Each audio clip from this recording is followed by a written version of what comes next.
legislative agenda parallels the initiatives that make Minnesota a great place to live, work, and raise a family, a strong economy or economic climate for job growth, a fairly funded, accountable education system, and a well-preserved environment, safe communities, and a tax reform for taxpayers and businesses. He serves as a member of the Powerful Ways and Means Committee, which oversees healthcare, economic, and trade and tax policy. Congressman Paulsen is a leading advocate for combating sex trafficking and is the chief author of legislation to expand safe harbor laws to ensure minors who are trafficked and are treated as victims instead of criminals by the justice system, as well as legislation to reform child welfare systems and protect vulnerable youth from sexual exploitation. Both bills passed the House of Representatives with overwhelming support. As the father of 4 daughters, he understands the need to protect our communities, and we're happy to have him here today. So please welcome Congressman Erik.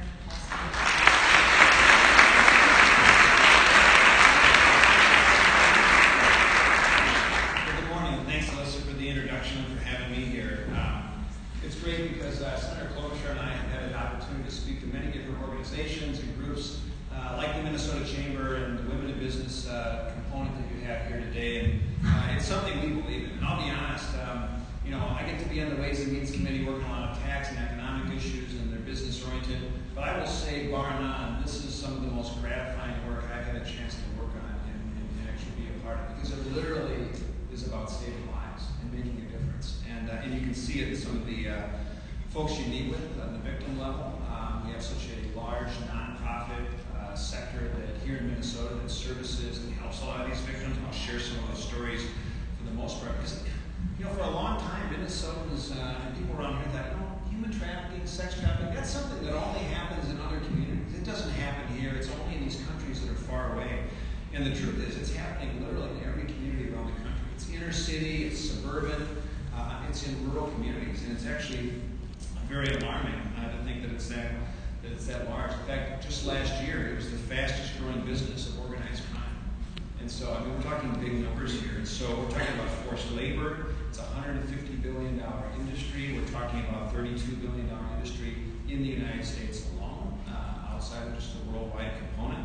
And last year, the number of cases that happened in terms of prosecution and going after sex trafficking increased 13% last year. So it's been on the rise, and that statistic is pretty alarming. So you have about 300,000 people and children who are under the age of 18 that are vulnerable to this every year. You heard the story about the mall, for instance. That's something I've learned directly with the Mall of America, Eden Prairie Mall, and our law enforcement that travels around in this community and interacts and sees that all the time.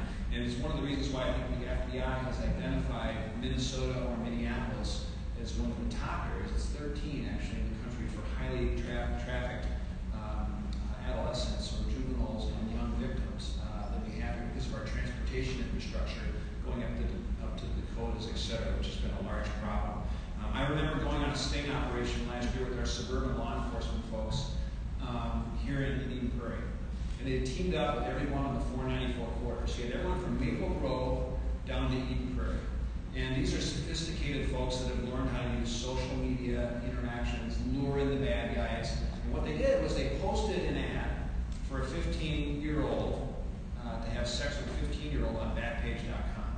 And within an hour, they had 100 hits on the 494 corridor. So they made about 10 arrests that day within a couple of hours. And there was sort of no pattern that was common in terms of business executives, just normal other folks. One person was in a school that they had lured in and then prosecuted and captured. And so it makes you feel good that, wow, this is working, we're making a difference and actually seeing some, catching some of the bad guys. But it's just amazing to think that that's actually happening right around here. And so I think your participation in bringing more attention to this, it's going to help alleviate this real big challenge we have because combating human trafficking, stopping the exploitation of children, this will continue to be a top priority of mine. I first became involved in Senator Klobuchar a few years ago when I met Dana. She's a young girl. She's from Brooklyn Park.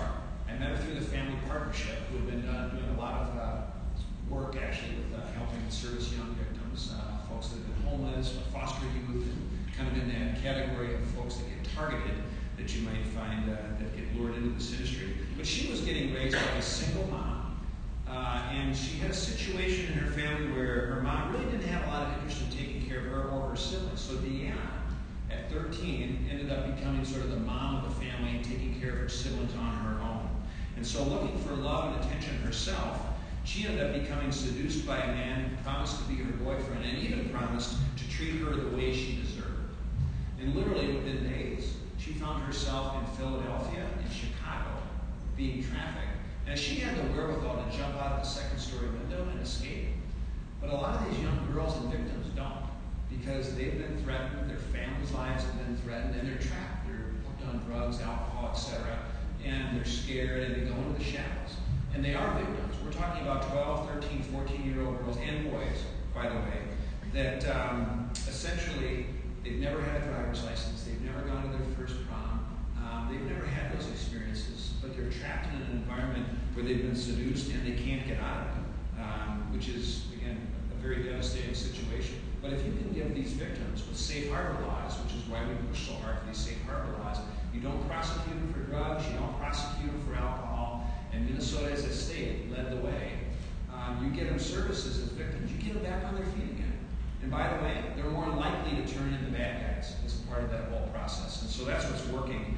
And so I remember going up to North Dakota when we were first promoting our legislation, Senator Klobuchar and I. And I went to North Dakota, some of the energy movement just started out, and they had these big camps that were forming up in North Dakota. And North Dakota found out they were a state that didn't have safe harbor laws, and human trafficking and sex trafficking all of a sudden was just booming. It came out of nowhere with all of the industry that was popping up in these man camps that were happening, and folks were coming in from other countries and from California, and young girls in particular were being traveled up there.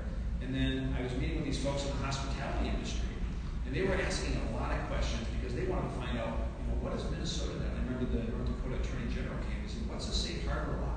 And so we had a big turnout of about 60 people in Paulsen who turned out, and they wanted to find out, what do we look for? What are the signs? And again, it felt good to know there's progress being made. There are other states that are interested in finding solutions, and so the law that we passed has actually helped incentivize other states to adopt these safe harbor laws. And this is the way law enforcement has learned that if you can give these types of services to victims, you're actually going to make a dent in the real problem down the road, which has actually been very, very satisfying. There's other things that we've done as well. And I should mention there was a new law that we passed also that was a part of it will allow the U.S. Marshal Service to work with local law enforcement, because usually the marshals only become involved when someone goes across the state line, for instance. And so we had an incident where there was a 13 or 14-year-old girl from Tennessee who was abducted, and then for the first time the law allowed the U.S. Marshal Service to actually go across state lines working with local law enforcement, and they saved the girl. She was in Virginia.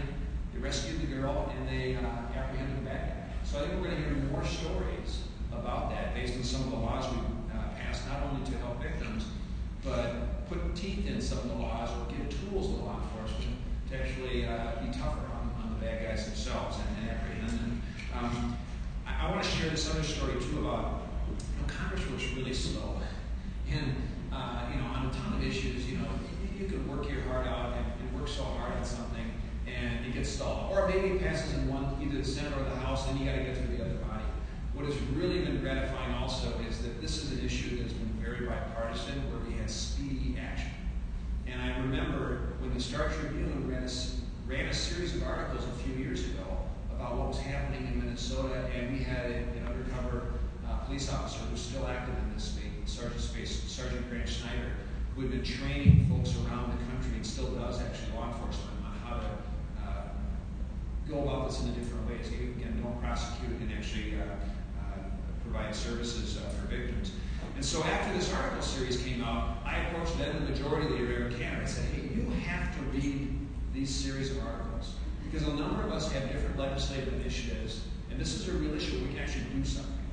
He took us back. After a couple of days, he came back and said, I had no idea this was happening. He called in all the chairmen of the different committees. He brought in all the authors of the different bills, and we literally sat down one afternoon, and we started mapping out a roadmap and a plan of actually passing these bills. And it worked. I mean, literally within a couple of months, these were all moving to the floor. We brought in a group of Stanford students who came in and evaluated best practices about what's worked in different states. They sort of gave a red, a yellow and a green light about push on this, don't push on this won't be as effective, best practices, and that's how we passed all these things. And so literally within a year, we have all these new series of laws that have been passed, including another new law, which I helped co-author and push through, that focuses on the data side, but it makes sure that child welfare agencies that deal with foster care and other child care institutions where children sometimes go missing, it now mandates that those missing children have to get reported into law enforcement. Because often what would happen is you'd see these foster care institutions, they wouldn't report it. And so you wouldn't be able to track it, you wouldn't be able to know. So now we've got more data coming in that actually helps identify what some of the problems are as well. So, the good news is a lot of bipartisan support, raising awareness, educating colleagues, passing new initiatives that's really, I think, going to put an end to this modern-day slavery, which is what it is. And the good news is, as a part of this, we passed 18 additional bills this last year. 18, that's pretty significant. And I'll just tell you, they fight child abuse and exploitation, they support and protect victims even stronger, and then they help strengthen law enforcement. I also think one of the most consequential laws that we just passed, and it didn't get a lot of media attention, and Senator Klobuchar, I think, would agree, this is the one that's going to have the biggest dent.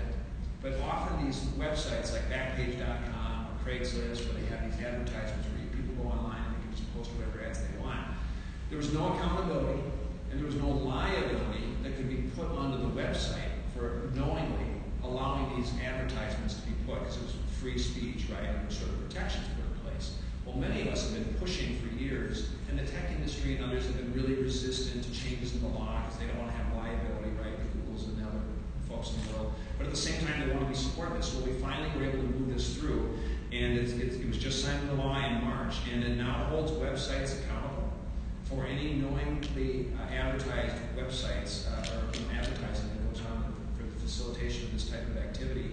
And literally, even before the law was signed, it passed the House and Senate, before it even got signed into law by the President, Backpage.com closed down and shut down the federal authorities going after them. So that's where.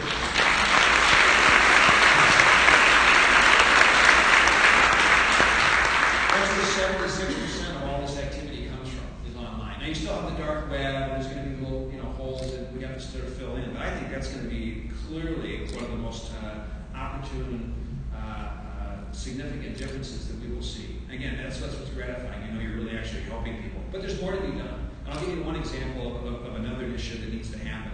And we've had some challenges passing this in the House, but I think we're going to get some additional support to hopefully move it forward. But we found that criminal records that people have, let's say you've been one of these victims at a young age, and you've got a criminal record now in some aspect related to human trafficking. It's been really difficult for them to find jobs, to find housing, really to reestablish their lives. And so I think it's really important that we give those victims of this really horrible industry every tool possible to help them get back on their feet again, so they're not re-victimized and then they become easy targets again for traffickers. So the legislation would actually allow them to expunge records, these folks to expunge records if it's related to that activity on human trafficking, so they can have that expunged from their record. Easier to get housing, easier to get a job, that's very important. So hopefully we're going to continue to make a progress on that, because it's really about educating our communities. It's about making sure that businesses are seeing some of the warning signs. I think of UPS, I think of Delta, I think of Uber, I think of all these companies in the hospitality industry that Marilyn Paulsen Nelson started raising awareness around this. And all of you, looking for those signs. If you go to the airport now, you'll see the Delta sign that said, it gives sort of a little warning there. And I think people look at that now and they start thinking, what are some of the cues I should be looking for in there? And those initiatives, I think, that are driven now by the nonprofit world, by the business world, and others outside of lawmaking are going to have a significant impact as well. And also the faith community has been more engaged in this. I learned of new churches and other organizations that are starting their individual shelters, providing beds and homes for troubled youth, which are very, very important. And this is really important. I talked to an Eden Prairie police officer last week who said they rescued a girl again. And it took a while for this girl to open up and actually come in. But this girl had established a conversation with the law enforcement officer over a period of time that had allowed her to become comfortable. And normally law enforcement in the past would be, you're using drugs, you're using alcohol, you're doing these things, guess what? You're going to be in trouble and you're going to jail for X, Y, and Z months or years if it's prostitution, etc. So no longer is that the case.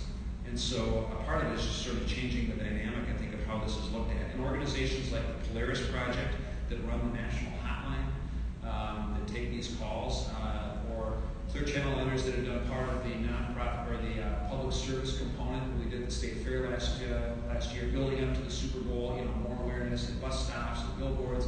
This is all part of the effort. So thanks for doing what you do in terms of having an interest in this issue. We will continue to make a dent in this if we're all involved, if it's all hands on deck. And then knowing that we're doing it in a very bipartisan, bi-camera way, and literally saving lives is really how we're going to be able to make a difference. So thanks for letting me be a part of your staff this morning, and I wish you the best for the rest of the day. Thank you.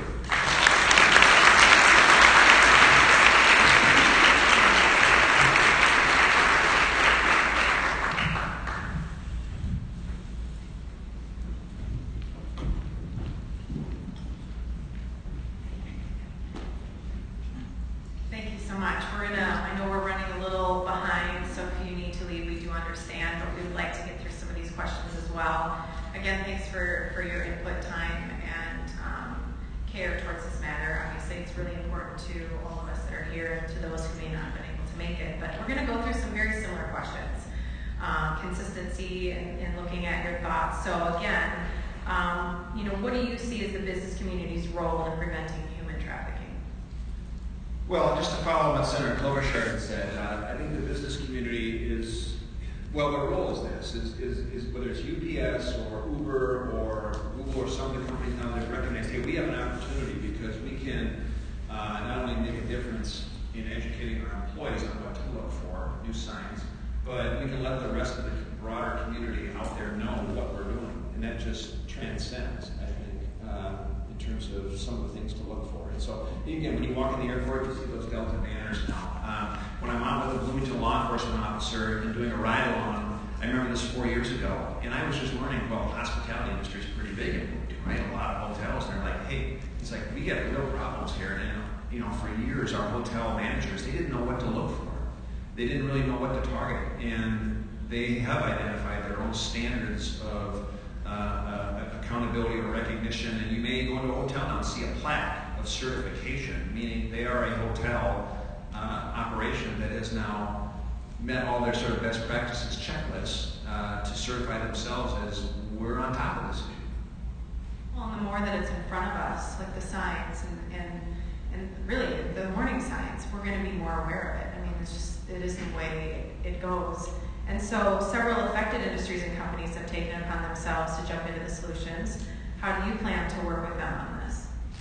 Well, again, this goes back to we don't often come up with the ideas for legislation, but sometimes organizations or businesses constituents come up with ideas for new laws or policy changes. And so it's really making sure that we've got an open door. If you see something that just doesn't quite seem right on a policy level, think about making X, Y, or Z change. That's often where we get our suggestions or ideas, is working with real stories, real anecdotes. And I think Senator Klobuchar and I, we both helped kick off it's a 5K race that has happened every year now for X number of years in Eden Prairie. And it's all about raising awareness on this issue. And it raises money for the nonprofit organizations and others that want to provide some services. That race has grown leaps and bounds over the year. And what's really neat to see is high school students now who have their own chapters in their schools that are organizing students to run in the race, that are doing their own little sort of service clubs, paying attention to this issue. So it's expanding. And we heard from Senator Klobuchar about state lawmakers. What should state lawmakers be doing? Well, state lawmakers can do things at the state level as well, which is where the safe harbor law concept came in first. And I remember meeting with, it was Jessica Melnick. She's a Hopkins High School student. She came with two other girls. They started this girls called Minnesota Girls United.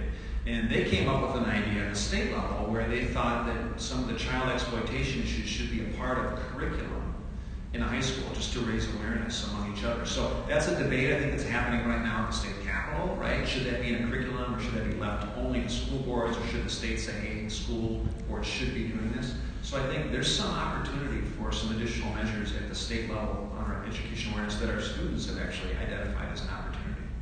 Fantastic. And whether this is true or not, but another quick story. I was reading an article about some of the things going going on during ice fishing season up in northern Minnesota on the lakes. And so I don't know why I have a lot of good friends as cops, but another thinking about it, but a cop had mentioned that there's a lot going on during that season because the DNR cannot enter the fish houses. So of course I don't know enough about that, but going back to the community, a lot of us may ice fish, we may be out on the lakes, or our husbands. What are some of the things, whether you're an employee, but we're also part of the community, what can we be doing?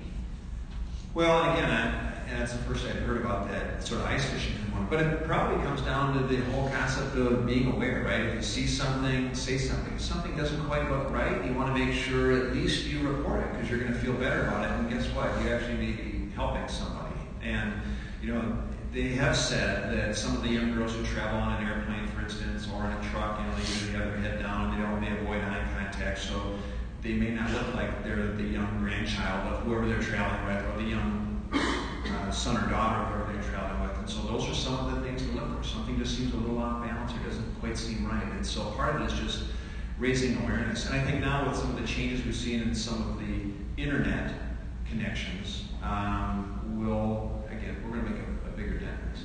Awesome. Well, thank you. And on a much lighter note, real quick, show of hands. Who's going to the state fair?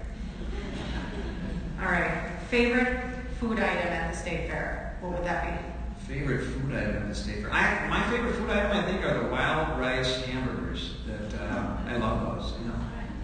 Well, thank you. Honestly, we know this was a last-minute event that was pulled together. I want to thank the Minnesota State Chamber. The amount of hours, time, and effort that goes into these events is, you guys, it's crazy. And so for